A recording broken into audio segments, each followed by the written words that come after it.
There's an S word that is worse for a people pleaser than any swear word, and that word is selfish. A people pleaser hates being called selfish or even thought of as being selfish. So we do what we can then to make sure that no one can perceive us as selfish, which means we have to do all sorts of crazy things to morph ourselves into someone who wouldn't possibly be perceived as selfish. And anything that we do that's not about another person causes us to worry that we're being selfish. That's what this video is about, how people pleasers morph themselves and manipulate situations in order to avoid feeling selfish. I'm giving you 5 examples of how people pleasing actually is manipulative and selfish. Then I'm sharing a couple things that you can do to heal this manipulative behavior. First off, I want to say that this is not your fault. If you have people-pleasing behaviors and tendencies, it's most likely not your fault. You didn't develop them on purpose. These types of behaviors were conditioned into us. We were trained to be this way when we were young. We were taught things like, other people's feelings matter more than yours, so make sure that you don't hurt anyone or disappoint anyone. How many of you were told, if you don't have anything nice to say, then don't say anything at all? Maybe you even got rewarded for being good and criticized or punished for not being good. And so we learned to be people pleasers. The second thing I want to say about people pleasing before I go into the 5 examples is that people pleasing for many of us when we were young became a coping mechanism. It was a way to stay safe. We complied with authorities by playing small or not speaking up because we knew that if we didn't comply, that we might get in trouble. And so the brain learned that this was the way to stay safe, and its job is to keep us safe. So it developed this habit of playing small and not speaking up as a way to keep us safe. And then we turn into adults who have this people-pleasing habit, and many times we don't even realize that we're doing it.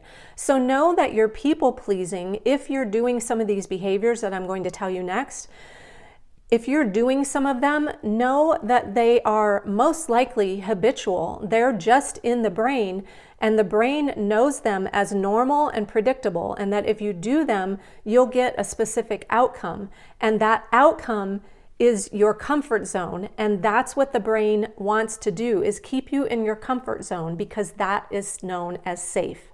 Have you ever thought of yourself as just a go with the flow, I'm an easygoing person, and think that you're actually being nice? You probably never considered that this was manipulative, right? But every time we allow someone to walk all over us, to overstep our boundaries, to diminish something that's important to us, if we're doing that in order to be liked and accepted, this is manipulative because it's not allowing the person to know who you are for fear that they won't accept who you are. An example would be a friend or a relative says something snarky to you, and you just sit there and take it. You don't let them know that it hurt your feelings. And maybe even later you ruminate on it, wondering what you did wrong or what you could have done differently. By allowing them to treat us this way, this is manipulative. Instead of speaking up and allowing them to make a decision as to whether they will choose to respect you, when we sit back and take it, we are controlling the situation in a way that they will accept me and like me and not reject me, because that is our fear. We think that by speaking up, we are being selfish when we're actually being selfish by not speaking up. Do you do this? Do you struggle with speaking up or actually walking away from a situation when someone isn't treating you respectfully? Comment below about what you run into in this area. Do you take the blame when you did nothing wrong because you want to be seen in a certain way? So you want to be seen in a certain light as this maybe altruistic, giving, kind, nice person, because by diminishing myself, I think the other person will see me in a more favorable light. So that's the second example that we do that's manipulative, is constantly apologizing, especially when it's not our fault, when we didn't do anything wrong. but we're apologizing in order to be seen in a certain way, in order to change the other person's perceptions of us. I was reading a Reddit forum recently about people pleasing, and this person was confused, was struggling with how her actions were manipulative or people pleasing in any way. She didn't understand how people pleasing was harming her and her relationships. And what she wrote was, I always apologize if I sense something is wrong. In my mind, it's better to be safe and awkward than to get off scot-free for doing something bad and have it flare up later. So she apologized when she sensed that something was wrong, but it could possibly be nothing, absolutely nothing to do with her. And then she's taking on the blame and almost playing the martyr, right? No one can blame me then if I apologize, because I apologize. So that took away any fault. Do you do this? Do you apologize a lot? Reflect on that and look at how often you're saying sorry, because it's probably a lot more often than you think. Again, it's a habit. The third example causes us to show up bitter, resentful, frustrated, half-hearted, or sometimes not even show up at all, maybe ghost the person because we've said yes when we didn't want to. We said yes when we really knew we needed to say no or wanted to say no, that our heart wasn't in saying yes. We just said yes in order to be liked and accepted and to not appear as selfish. And this is manipulative. This could be anything from going to a restaurant that you don't particularly like, but you don't want to hurt the other person's feelings or appear as selfish by requesting to go where you want to go. Or it could be saying yes to helping someone move because you don't want to be the one that didn't say yes and appear as selfish. And so you say yes. Or even something like saying yes to having sex when you don't want to have sex. When there are unresolved emotions and we say yes, we are showing up many times in a very resentful and bitter way. And this is manipulative. And that leads me into the fourth example. That is hinting around about things that we want different. So back to the other example of saying yes when we have hurt emotions, saying yes to having sex. We maybe hinted around about how our feelings were hurt about something, but we don't get to the point. And this is not fair to the other person because they can never address it with us if we don't address it openly and honestly. So we end up being passive aggressive with the way that we communicate.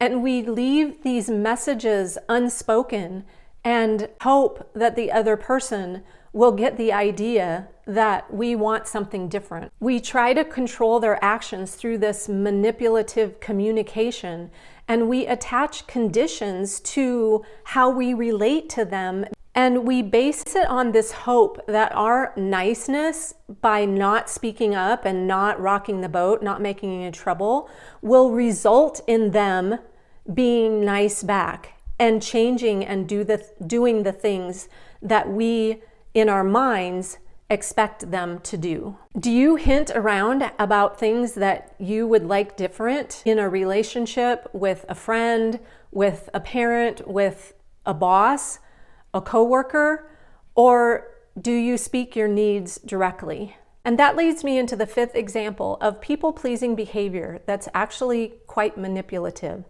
And that is testing other people, not speaking up and making them guess how you feel.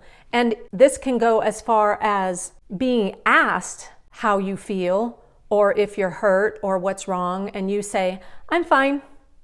And you brush it off as if everything is fine because you don't want to risk appearing selfish by speaking up for what you need and communicating clearly, because one of the biggest things for people pleasers is avoiding rejection, and we're afraid if we speak what we need, we will be rejected and not accepted. But what this does, when we test them this way, it's like we're testing, how much do you like or love me?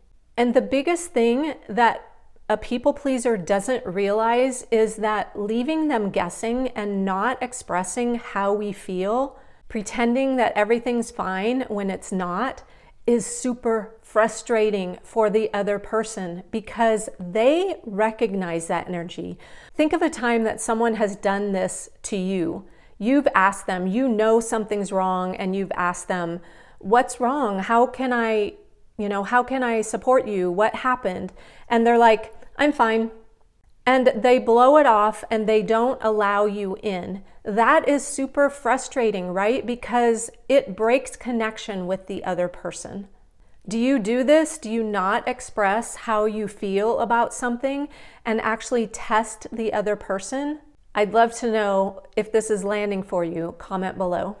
So as people pleasers, we do what we can to not rock the boat, to keep the peace, to avoid upsetting or disappointing someone, to be liked and to be accepted, and to not be judged as selfish, which means that we morph and manipulate ourselves into being something that we're not, something that is not our true selves, something that's not authentic. And we can't build meaningful relationships when we're not being who we truly are and expressing who we truly are through honest communication.